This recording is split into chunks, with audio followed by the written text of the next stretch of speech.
The massive training facility called Nexus Prime floated in space like a metal city. Inside its gleaming corridors, aliens from dozens of different worlds prepared for combat. The air buzzed with nervous energy as new recruits arrived for their first day of training. Commander Vextal walked to the main training hall on his 6 legs, his purple skin shimmering under the bright lights. As a head instructor, he had seen thousands of new species join the Galactic Defense Initiative over the years. Most were predictable. The tall Zenthri were strong, but slow. The small Corellians were fast but fragile. Each species had their strengths and weaknesses that made training straightforward. Today was different. Today, the humans had arrived. Vextal stopped at his observation deck and looked down at the training floor. Below him, groups of aliens stood in neat formations. The Zenthri towered over everyone else at nearly 3 meters tall, their thick gray skin looking like natural armor. The Corellians chittered nervously to each other, their insect-like bodies twitching with anxiety. The blue-skinned Moravians checked their equipment for the 3rd time, their large eyes darting around the room. And then there were the humans. They stood in a small group near the back of the hall. Compared to the other species, they looked almost boring. Average height, average build, with soft pink skin that seemed far too delicate for military training. Their leader was a young male named Kim Tae, who had short black hair and calm dark eyes. Next to him stood a female called Li Min, so small and thin that a strong wind might blow her away. Vextal had read their files. Humans came from a planet called Earth, which seemed unremarkable in every way. Medium gravity, medium temperature, no extreme weather or dangerous predators that would forge a warrior race. Their technology was decent, but not impressive. Their physical capabilities tested as completely average across all categories. The commander wondered why the council had even bothered to invite them to join the initiative. They seemed like the kind of species that would need constant protection rather than provide any real military value. "Attention all recruits," Vextal announced through his voice amplifier. His words echoed to the massive hall, causing every alien to snap to attention. Well, almost every alien. The humans simply turned to look at him with mild interest, as if he were a teacher about to give a boring lecture. "Welcome to Nexus Prime," he continued. "You are here because your species has chosen to join the Galactic Defense Initiative. Over the next 4 weeks, you will undergo the most intensive combat training in the known galaxy. Many of you will not complete this program." A ripple of fear ran through the assembled aliens. The Zenthri shifted their weight nervously. The Corellians' chittering grew louder. The Moravians' large eyes grew even wider with worry. The humans barely reacted at all. Kim Tae nodded politely, as if Vextal had just told him the weather forecast. "The training you will receive uses live weapons and real combat scenarios," Vextal went on. "Our plasma rounds are set to non-lethal levels, but they will cause significant pain and temporary incapacitation. Medical teams are standing by for immediate evacuation when needed." Now, the fear in the room was almost visible. Several Corellians had to be supported by their teammates as their legs began to shake. One Zenthri actually fainted and crashed to the floor with a sound like a falling tree. The humans looked around at the panicking aliens with what seemed like confusion. Li Min whispered something to Kim Tae, who nodded and whispered back. They both looked completely relaxed, as if they were discussing lunch plans rather than potentially dangerous military training. Vextal found their reaction puzzling. Either they were too stupid to understand the danger, or they were putting on a brave face to hide their terror. He suspected it was probably the former. "Before we begin," he announced, "does anyone have questions about the training procedures or safety protocols?" A dozen hands shot up from different species. The questions came rapidly. How often do recruits require medical evacuation? What is the average recovery time from plasma injuries? Are there any recorded fatalities during training? Vextal answered each question patiently, watching as the fear in the room continued to grow with each response. Medical evacuations happened several times per day. Recovery from plasma injuries typically took 2 to 3 weeks. There had been no fatalities in recent years, but several recruits had suffered permanent disabilities. Finally, when all the questions were answered, Vextal looked directly at the human group. "And what about you humans?" Any concerns about the training program? Kim Tae raised his hand politely. Yes, sir. What time do we eat lunch? The question was so unexpected that Vextal had to pause and replay in his translator to make sure he had heard correctly. Around the room, other aliens stared at the humans in disbelief. Lunch is served at the standard galactic hour of 1300. Vextal replied slowly. Thank you, sir, Kim Tae said with a small bow. That was it. No questions about weapons, injuries, or medical procedures. Just lunch. Vextal made a mental note to keep a close eye on the humans during training. They were either completely fearless or completely clueless, and he could not tell which possibility worried him more. The training ground stretched out like a small battlefield inside Nexus Prime. Obstacles made of metal and stone created a maze of walls, trenches, and towers. Automated turrets were mounted at various points, their barrels glowing with deadly plasma energy. The air smelled of ozone and metal, and the sound of charging weapons filled the space. Commander Vextal stood in his observation booth high above the training floor. Through the thick glass, he could see the mixed squads of aliens preparing for their first live-fire exercise. Each team had members from different species, designed to teach them how to work together in real combat situations. Squad 7 caught his attention. It was led by a human named Park Jun, a young man with serious eyes and steady hands. His team included 2 tall Zenthri, a nervous Carillion, and another human female named Song Na. The group huddled together as Park Jun explained their strategy. Remember, Vextal's voice boomed through the speakers. The plasma rounds are set to training levels, but they will still cause significant pain and temporary paralysis. Move carefully, work as a team, and do not take unnecessary risks. The Zenthri in Squad 7 checked their thick armor plates one more time. The Carillion's antennae twitched with anxiety as it tested its energy shield. The other aliens throughout the training ground were doing the same. Final equipment checks, nervous conversations, last-minute strategy changes. Park Jun simply picked up his rifle and checked the power cell. Song nodded the same, her movements calm and efficient. Neither human seemed bothered by the warnings about pain and injury. Begin exercise, Vextal commanded. Immediately, the training ground erupted into controlled chaos. Plasma bolts sizzled through the air, leaving bright trails of energy. The automated turrets swiveled and fired at any movement they detected.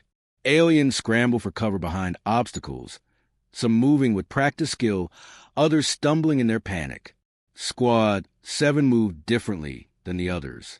While most teams advanced slowly and carefully, stopping frequently to check for threats, the humans led their squad forward at a steady pace. Park Jun moved from cover to cover like he was taking a casual walk, completely ignoring the plasma bolts that zipped past his head. The first turret they encountered was positioned on top of a metal tower. Most squads would spend several minutes planning how to approach it safely. Park Jun simply pointed at it and said, "I'll handle this one." Before anyone could stop him, he sprinted directly toward the tower. The turret immediately locked onto him and began firing. Bright blue plasma bolts streaked down at the running human, each one powerful enough to knock out any of the other species for days. Park Jun zigzagged as he ran, dodging most of the shots with surprising ease. One bolt clipped his shoulder, spinning him slightly, but he kept running without even slowing down. Another hit his leg, causing his armor to spark and smoke, but he continued his charge toward the tower. In the observation booth, Vextal leaned forward with interest. The human was either incredibly brave or incredibly stupid, possibly both.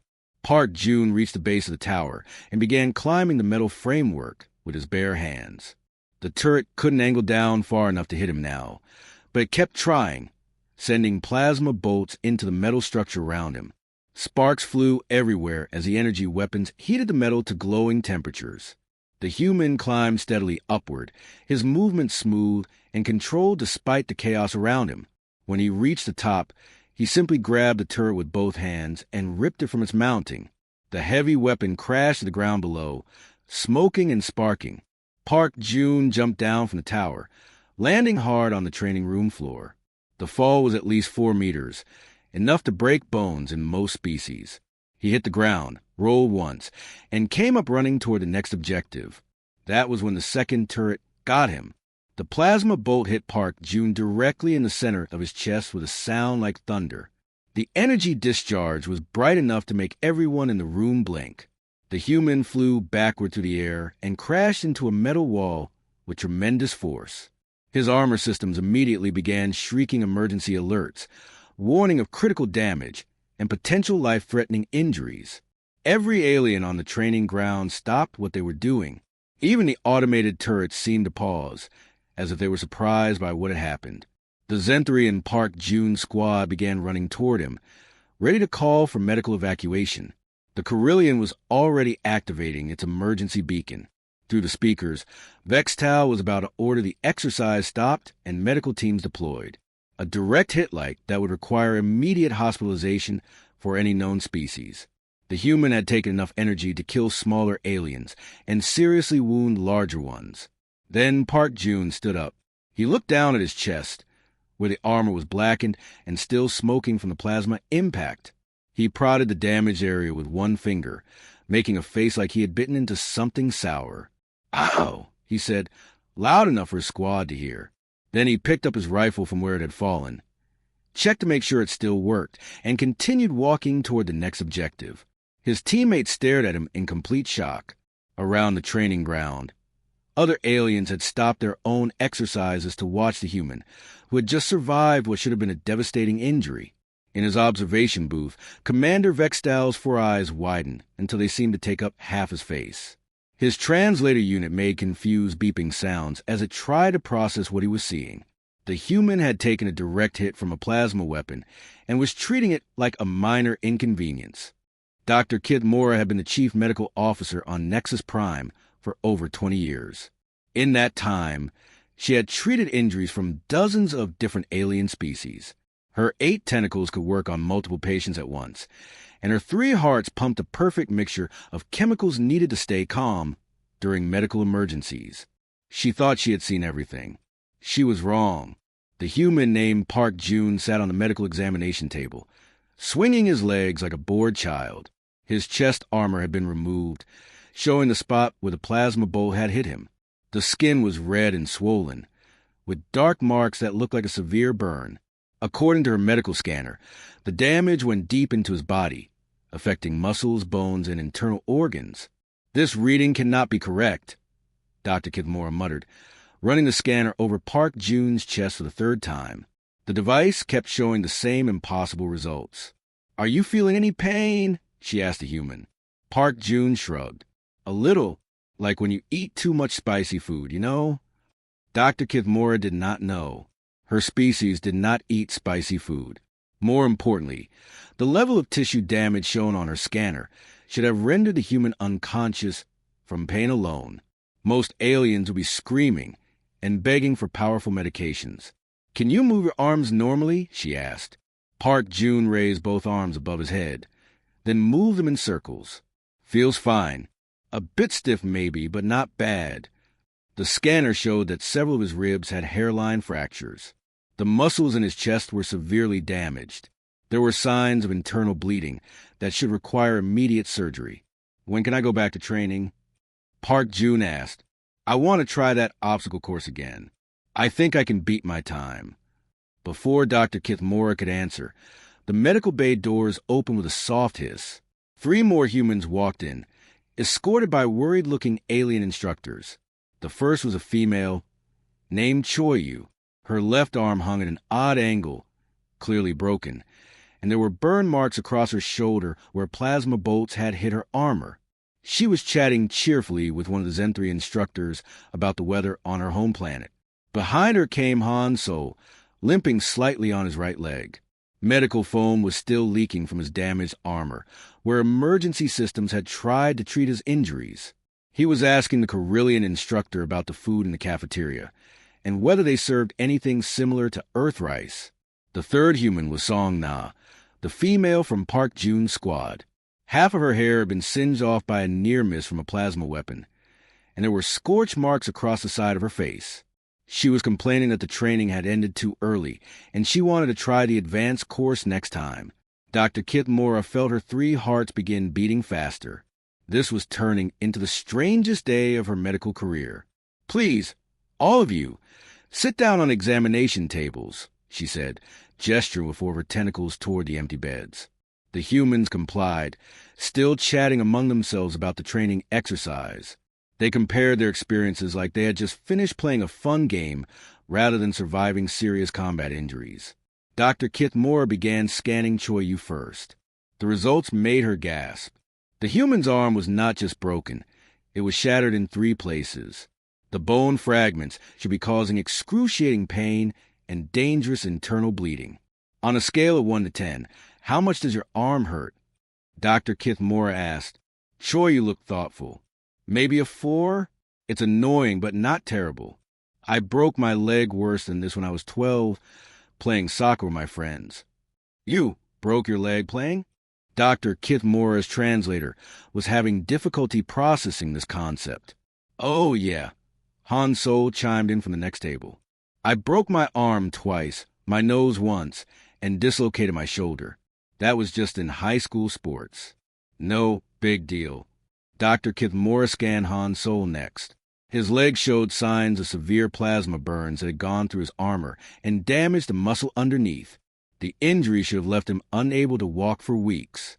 Does your leg feel normal? She asked. It's a little sore, Han Sol admitted, but I can walk fine. See? He hopped off the examination table and walked around the medical bay to demonstrate. Song now was the worst case. The scanner showed that she had taken plasma damage to her head and neck area. Her brain was showing signs of concussion, and there were burns on her scalp that should have caused severe neurological problems. Are you experiencing any dizziness, nausea, or confusion? Dr. Kithmora asked carefully. Nope, I feel great, Songna replied brightly. Can I get something to eat? All that running around made me hungry. Dr. Kithmora called her assistant, a young Moravian named Teklo, over to look at the scanner results. Teklo's large blue eyes grew even larger as he read the data. Doctor, he whispered, according to these scans, all 4 humans should be in critical condition. Some of these injuries should be fatal. I know, Dr. Kithmora replied quietly, but look at them. The 4 humans were now discussing dinner plans and asking the cafeteria had anything that tasted like Earth food. They seemed completely unconcerned about their injuries, treating them like minor scratches rather than serious medical emergencies. Dr. Kithmora made a decision. She activated the emergency communication system that connected to the research medical database on the capital world. This is Chief Medical Officer Kithmora on Nexus Prime, she said into the communicator. I need immediate consultation with experts on human physiology. We have a situation that may require rewriting our entire medical protocol database. The emergency meeting in the medical bay had been going on for 2 hours. Dr. Kithmora sat at her desk, surrounded by holographic displays showing consultation feeds from medical experts across the galaxy. Her tentacles moved nervously as she tried to make sense of the conflicting information she was receiving. The scans must be wrong, insisted Dr. Veldar from the Medical Research Institute on Zentari Prime. His gray face filled one of the screens, looking stern and certain. No biological creature can sustain that level of damage and remain conscious. I have checked the scanners 3 times, Dr. Kithmora replied, her voice tight with frustration. I have tested them on other species. The equipment is working perfectly. On another screen, Dr. Quintal from the Carillion Medical Academy was shaking her insect-like head. Perhaps the humans have some kind of natural pain-blocking ability. Some species can shut down their nervous systems during trauma. But they are not just blocking pain, Dr. Kithmora explained. They are functioning normally. One of them asked if he could go back to training immediately after taking a direct plasma hit to the chest. The medical experts continued to debate possible explanations. Genetic mutations, unknown alien technology, some kind of drug that made humans immune to pain. Each theory was discussed and then dismissed as more impossible than the last. The debate was interrupted when the medical bay doors opened. A tall human in a command uniform walked in, followed by 2 of the injured humans from earlier. The newcomer had short gray hair and calm eyes, with the bearing of someone used to being in charge. Excuse me, the the human said politely. I am Major Yoon Bin, commanding officer of the human training contingent. I was told you wanted to speak with me about medical concerns. Dr. Kithmora looked at the holographic displays, then back at the human officer. Major Yoon, we have a serious problem. Your soldiers have sustained injuries that should be life-threatening, but they are acting like nothing happened. Major Yoon glanced at the two humans with him, Park Jun and Choi Yu, both of whom were supposed to be in critical condition according to the medical scans. Park Jun was eating something that looked like a sandwich, while Choi was doing stretching exercises with her supposedly shattered arm. What kind of injuries? Major Yoon asked. Dr. Kithmora activated a holographic display showing the scan results. Broken bones, severe burns, internal bleeding, possible brain trauma. These readings indicate that your people should be unconscious or worse. Major Yoon studied the displays with interest. Yeah, they took some hits during training. Nothing too serious, though. Nothing too serious? Dr. Kithmora's voice rose in pitch. These injuries will hospitalize any known species for weeks. Really? Major Yoon seemed genuinely surprised. He looked at Park Jun. How are you feeling? Pretty good, sir. Park Jun replied between bites of a sandwich. That plasma turret packed a punch. But I have had worse. Worse than this. Dr. Kithmora gestured frantically at the scan showing his damaged ribs and internal injuries. Oh, definitely, Park Jun said casually. When I was in college, I got hit by a car while riding my bicycle. Broke 4 ribs, punctured a lung, had a concussion. I was back to classes in 2 weeks. The holographic medical experts fell silent, staring at the human in disbelief. Major Yoon nodded thoughtfully. Doctor, I think there might be a misunderstanding here. What you are seeing is normal for humans. We are pretty tough. Tough? Dr. Veldar from Zentari Prime leaned forward in his display. Major, the level of damage shown here would kill most of my people. Major Yoon said. That explains why the training seems so easy. Dr. Kithmora felt like her world was turning upside down. Easy? Well, yeah. Choi Yu joined the conversation, still stretching her broken arm. We were expecting military-grade weapons training, but the plasma bolts just sting a little, like getting snapped with a rubber band. Major Yoon pulled out a small device that looked like a tablet. Let me show you some context from Earth, he said, activating a holographic video display. The first video showed humans engaged in something called rugby. Dr. Kithmora watched in horror as humans threw themselves at each other with tremendous force, tackling and colliding in ways that should cause serious injury. They got up, brushed themselves off, and continued playing. This is a game? Dr. Quintal whispered. A fun game, Major Yoon confirmed. Very popular on Earth. The next video showed something called mixed martial arts. Humans were punching and kicking each other with enough force to break bones. When one fighter was knocked unconscious, he woke up a few minutes later and seemed perfectly fine. And this is also for entertainment? Dr. Veldar asked weakly. One of our most watched sports, Major Yoon said proudly. The final video showed something that made every alien in the room gasp. Humans were jumping out of flying aircraft with nothing but fabric parachutes, falling toward the ground at incredible speeds.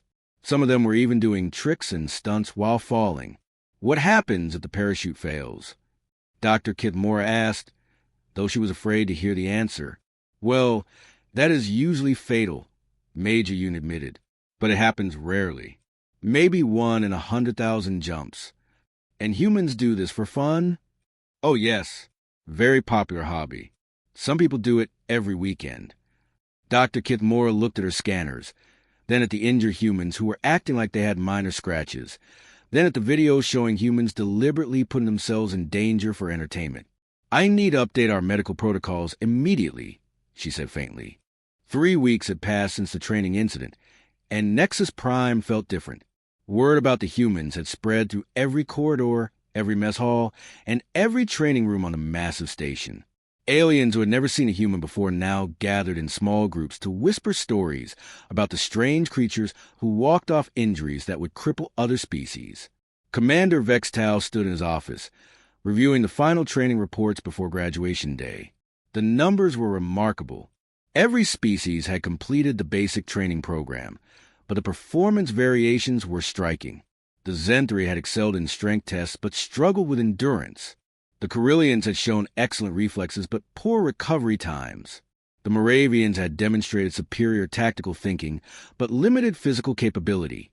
The humans were different. Their performance in individual categories was average at best. They were not the strongest, fastest, or smartest species in the program, but they had something else that made Vextal's skin tingle, with a mixture of respect and unease. They simply did not quit. A soft chime indicated someone was requesting entry to his office. "Come in," Vextal called. The door slid open to reveal Kim Tae, the quiet human who had asked about lunch on the first day. He now wore the insignia of a graduated cadet, and his calm eyes held the same steady confidence they had shown from the beginning. "Sir, I wanted to thank you for the training," Kim Tae said with a polite bow. "It has been very educational." Vextal gestured for the human to sit in the chair across from his desk. "Tell me, Cadet Kim, what did you learn during your time here?" Kim Tae considered the question carefully. "I learned that different species have different ideas about what is dangerous," he said. "What you consider serious training, we consider light exercise." "Light exercise?" Vextal repeated. "You were hit by plasma weapons that would hospitalize most aliens for weeks." "Yes, sir. Those were interesting." Kim Tae nodded. "They hurt more than paintball guns, but less than getting tackled in American football." Vextal had learned not to ask what American football was. The human recreational activities he had discovered over the past 3 weeks had given him nightmares. "What are your thoughts on your new assignment?" Vextal asked, changing the subject. Kim Tae's face brightened slightly. "Deep space exploration in the Outer Rim. Very exciting. I understand the survival rate for that sector is quite low. Less than 60%. Vextal confirmed grimly. The conditions are extreme. Equipment failures, hostile environments, dangerous wildlife. Most species require extensive psychological preparation before accepting such assignments." "Sounds like camping," Kim Tae said cheerfully. Before Vextal could ask what camping was, his communication device chimed with an urgent message. He activated the holographic display and found himself looking at Admiral Kexran, the head of Deep Space Operations. "Commander Vextal." The Admiral's 3 eyes focused on him with intensity. "I need to discuss the human assignments with you immediately." "Of course, Admiral," Vextal replied. "Is there a problem with their qualifications?" "Quite the opposite," Admiral Kexran said. "I have been reviewing the reports from other training facilities across the galaxy. Every station that has processed human recruits is reporting the same phenomenon. They sustain injuries that should be devastating, then return to duty as if nothing happened." Kim Tae sat quietly in his chair, listening to the conversation with polite interest. "The Council has made a decision," the Admiral continued. "All human graduates are being fast-tracked for high-risk assignments. Exploration missions, disaster response, hostile environment operations. Anywhere we expect heavy casualties." "Sir," Vextal said carefully, "is that not discrimination based on species characteristics?" Admiral Kexran's expression grew serious. "Commander, 3 days ago, a human team was sent to investigate a crashed ship on Kepler 442b. The planet has surface temperatures that would kill most species in minutes and atmospheric pressure that would crush our bones." "What happened?" "They completed the mission in half the expected time and requested permission to explore additional crash sites in the area. Their report described the conditions as a bit warm and stuffy." Vextal looked at Kim Tae, who nodded as if this was perfectly reasonable. "Yesterday," the Admiral continued, "a human squad was deployed to rescue survivors from a space station that was breaking apart in a gravity well. The station was subjected to forces that should pulverize any living creature. The humans not only survived, but managed to save 43 aliens who were trapped inside." "How?" Vextal asked. "According to their report, they held on tight and waited it out. One human described the experience as worse than a roller coaster, but not as bad as turbulence on a commercial flight." Kim Tae smiled slightly. "I love roller coasters," he said. Admiral Kexran's image flickered as the transmission was briefly interrupted. When it cleared, his expression was one of resigned acceptance. "Commander, the reality is simple," the Admiral said. "When we send other species on dangerous missions, we plan for casualties and hope for survival.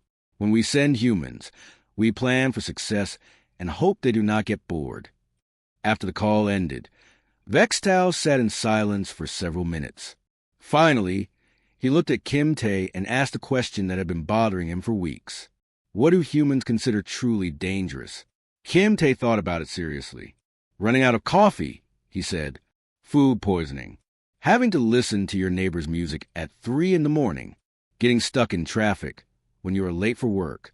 Vextal updated his files one final time. Note: human definition of dangerous does not align with galactic standards. Recommend creating separate risk assessment protocols. Current threat levels appear to constitute minor inconveniences rather than hazardous conditions